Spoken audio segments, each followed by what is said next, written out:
उपाध्यक्ष महोदय, मैं समझता हूँ कि अब तक इस वैदेशिक नीति पर न केवल इस ओर के सदस्यों ने ही बल्कि दूसरी ओर के सदस्यों ने भी प्रधानमंत्री जी को धन्यवाद दिया है। इसलिए मैं अपनी तरफ से धन्यवाद देकर उनका बोझ बढ़ाना नहीं चाहता। इसमें कोई संदेह नहीं कि इस सदन के सभी सदस्य, चाहे वे किसी भी पार्टी से संबंध रखते हों, इस बात से पूरे सहमत हैं कि हमारी विदेश नीति ने संसार में हमारा सिर ऊंचा उठा दिया है। हमने पंचशील के सिद्धांत को संसार के सामने रखा है। यदि हम उसके आधारभूत सिद्धांत पर दृष्टिपात करें तो हमको पता चलता है कि हमने संसार में एक जो सबसे बड़ा काम किया है वह यह है कि हमने तनाव को कम करने का प्रयत्न किया है। जिस समय हमने नई नई स्वतंत्रता प्राप्त की तो हमारे सामने बहुत से प्रश्न थे। उनके साथ ही हमारे दो बड़े गुट थे जो कि एटम बम और दूसरे बम लिए हुए हमको चुनौती दे रहे थे कि अगर हमने उनमें से किसी एक गुट में सम्मिलित नहीं हुए तो हमको बड़ी कठिनाई होगी। उस समय भी हमारे प्रधानमंत्री ने हमारे देश की वैदेशिक नीति को इसी स्तर पर रखा जिसके कारण आज हम संसार में अपना सिर ऊंचा उठा सकते हैं। हमने जो संसार के सामने पंचशील के सिद्धांत को रखा उसका सबसे बड़ा फल यह हुआ कि एक सम्मेलन हुआ जिसकी ओर मैं आपका ध्यान दिलाना चाहता हूँ।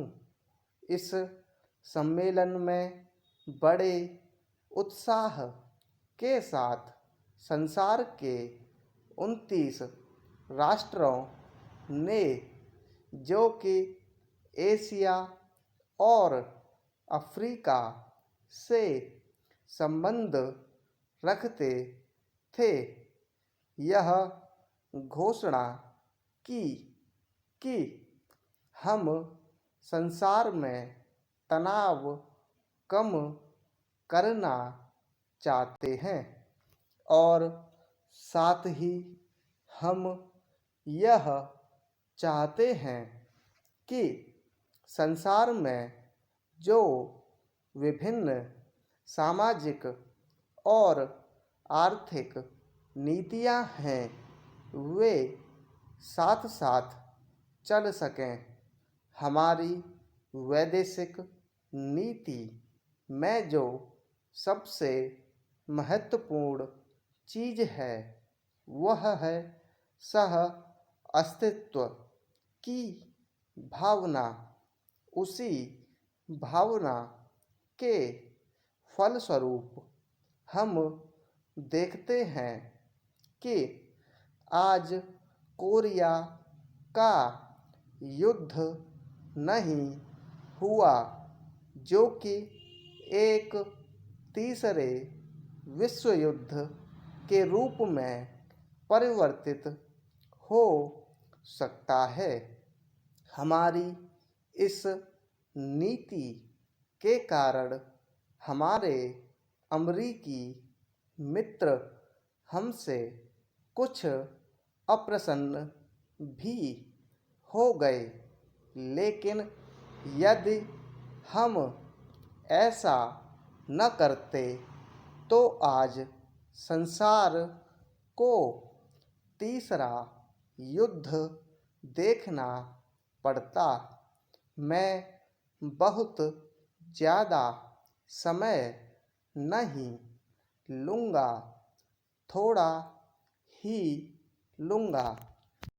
उपाध्यक्ष महोदय, मैं निवेदन कर रहा था कि जब हम कोई प्रश्न उठाएं तो यह देखें कि हम इसमें से कहाँ तक बढ़ा सकते हैं।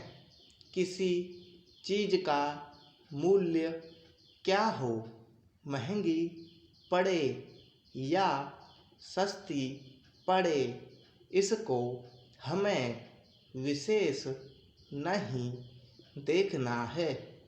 गांधी जी ने कितनी ही बार हम लोगों को यह बात समझाई कि मूल्य किसी चीज़ का रुपए पैसे में क्या है।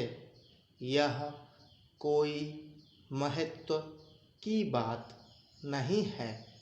आप जानते होंगे कि एक वस्तु जो कि हमारे देश में बहुत सस्ती मिलती है, वही वस्तु दूसरे देश में महंगी मिलती है। इतना निवेदन करने के बाद अब मैं श्रम विभाग की जो रिपोर्ट है उसकी एक मद की ओर तुरंत आ जाता हूँ। जैसा कि पहले मैंने कहा, मैं समझता हूँ कि हमारे इस श्रम विभाग का महत्व दिन प्रतिदिन बढ़ेगा।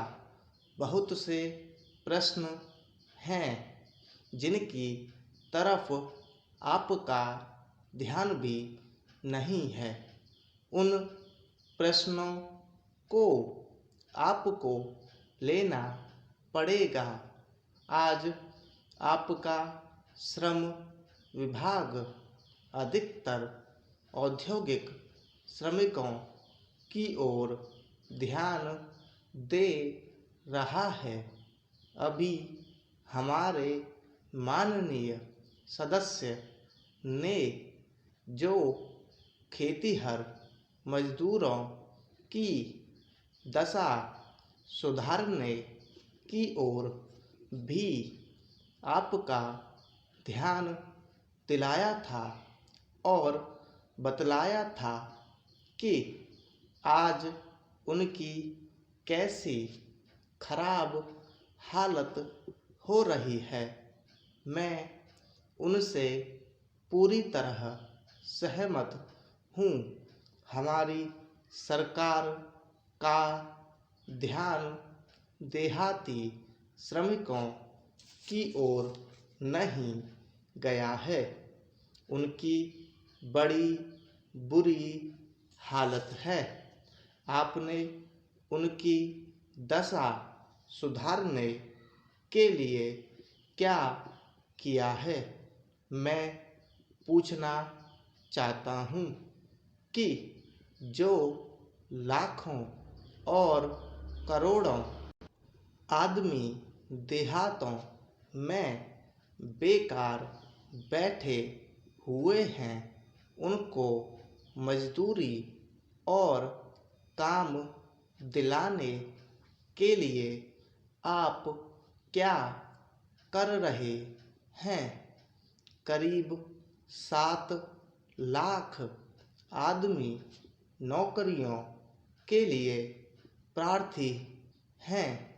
जैसा कि रिपोर्ट में लिखा है, इनके अतिरिक्त कितने ही लाखों और करोड़ों आदमी देहातों में बेकार बैठे हुए हैं और कितने ही आधी बेकारी की हालत में हैं और श्रम विभाग उन बेकारों और आधी बेकारी वालों की संख्या पता लगाने में असमर्थ है।